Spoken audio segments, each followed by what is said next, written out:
Okay, so since we're on this line, since we're moving up in ranks, right? So we talked about the airmen, we talked about junior NCOs and CGOs. What about commanders? How do we get commanders bought into the idea that investing the time in connecting individuals with the mission has the payoff of making the mission work more effectively, and then people wanting to come to work and execute that mission? So senior commanders in the military are no different than senior leaders in the business world, which is we take advantage of all the technology that's given to us, which is hugely helpful, but it's often at the detriment of human relationships. So more email than ever, right? And so that senior leader who understands that it's important for them to be on the road and be walking around the base and shaking hands, leadership, eyeball leadership. Every senior commander knows this, but they're drowning in email, and so I think it's a service to each other to stop sending as many emails. Stop hitting reply all. Because somebody had to now read that. Like 15 people had to read something they didn't need to read. So, somebody might be proud that at 11 o'clock at night they got through their inbox. Check that off the list. But in so doing, added a huge amount of work to everybody else. It's a service to each other to send fewer emails, pick up the phone, walk down the hall, I think is essential. In addition to the emails we send, we have to recognize that though technology is helpful in many aspects of making an organization run more efficiently, it often comes to the detriment of human relationships. So I'll give you an example. I assume it's similar across all the branches of the military. I only know a Marine Corps example.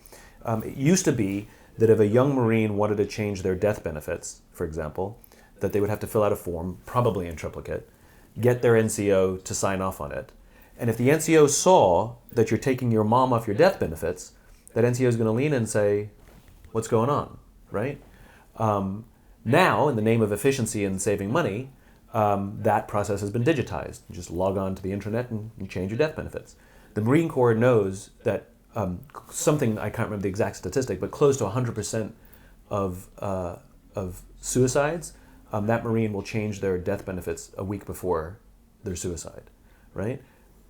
But we've removed the human being. We've removed the human being from the equation that could interrupt that process and say, what's going on, right?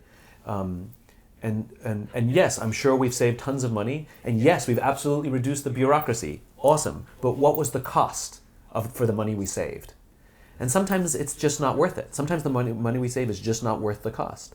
And this is one of those circumstances where I think even though it's increased bureaucracy, having the human being involved is extremely important, because you don't want a machine to raise a red flag that your NCO, your CGO walks in and says, hey, what's going on? I got an alert, on the computer. You want a more human connection to interrupt that thought process if someone's going down that path, to let them know that someone cares about them. So I think what senior officers can do is figure out ways to calculate the human costs to the money they save or the bureaucracy they are aimed to reduce. I think we've unfortunately taken a lot of the human beings out of process.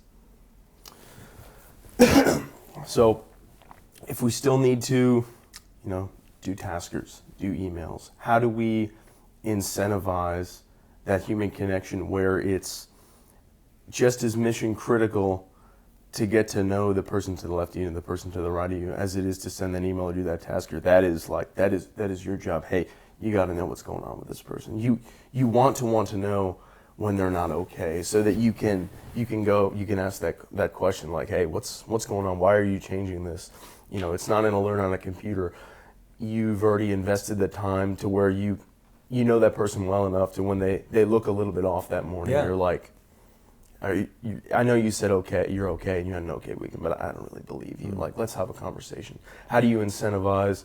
You're proud of clearing out that inbox. Well, you're proud of like getting to know your people. I know all of their names. I know their families. I know their birthday. I know what they've experienced, because no two people. You can have an E4 and an E4, both the same age, from the same place. They have wildly different experiences in their life, and they're going to experience different things in different ways. So how do you not look at everyone the same way? Well, I mean, you touched upon it, which is, it's essential for anyone in a leadership position to have a genuine curiosity about their people. to want to know where they come from, who they are, see them as human beings, not just a rank in an MOS. I think that's a huge part of it.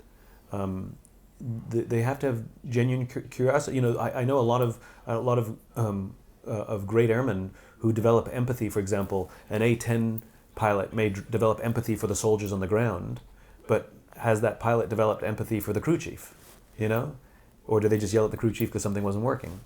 And we have to remember that, yes, you have an amazing skill to develop empathy for the people who are on the receiving end of your mission, but have you figured out the skill set? Are you working the skill set to develop empathy for the people you work with every day? That if somebody's off their game, instead of immediately jumping to you are a problem, to now consider maybe this person has a problem, something's going on in their life. Are you okay? Is an incredibly powerful question. Very hard to maintain this level of empathy all the time, but that's part of the hard work of leadership. I also think that we want our personal freedoms and we want to have our cell phones with us all the time. I'm a little draconian about these things, but I think we need to work very hard to remove cell phones from daily life in the military. If you work in a skiff, relationships are better because you physically can't have your phone, and you just like you talk to each other and you ask each other questions. Like you talk to anybody who spends most of their days in a skiff, and camaraderie is really good, right? So now transpose that. I think there should be no cell phones in a DFAC if you're with somebody else. If you're sitting by yourself, fine. But if you're with somebody else, even if you sit in silence with each other, that's better than talking to somebody who's not there. At least you're present. I think there should be 0 cell phones in a DFAC. Again, I'm more draconian. There's definitely should be no cell phones in any conference room. There should be no cell phones in any kind of briefing. I think junior airmen should be bunked together instead of separated. When you're 18 years old and go to college, you get a roommate. That's part of adjusting to independent life. So many airmen, when they join the Air Force, they're the same age. They get the luxury of their own room, which is wonderful. But again, there's a cost. We want camaraderie. I also think senior commanders and quite frankly, mid-ranking NCOs and CGOs can talk about some of their failures. We talk about successes all the time. We talk about how I overcame this and you can overcome it too, with the hope that we're inspiring our airmen. And it does work. But it's amazing how telling stories of struggle, even if we didn't overcome that struggle, makes people feel human. We get to see our leaders as human, because very often somebody will look at their leader, look at their commander, and think, "Boy, they're amazing. I'm junk. I can't do any of that." And we hear all these amazing stories of overcoming, and you feel worse and worse and worse about yourself. And when our NCO or our CGO shares with us their own personal struggles, and it makes us feel human. It makes us feel, oh my God, they're amazing and they have struggles. They have insecurities. I didn't imagine that. It makes me feel good again. And it makes me feel like I'm less lonely. I'm less alone in my struggles and in my insecurities. And it might make me more likely to go and talk to that person because I feel safe, because now I can relate to them and they can relate to me.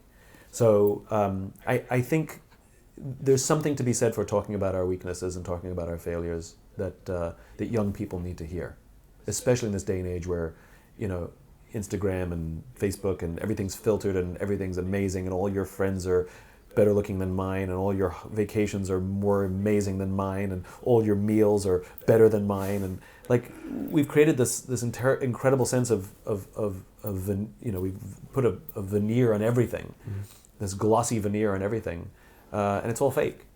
It's all fake. We have to remember that. That is a filter. That is not real. So yeah, I think leaders can do a much better job of sharing their humanity.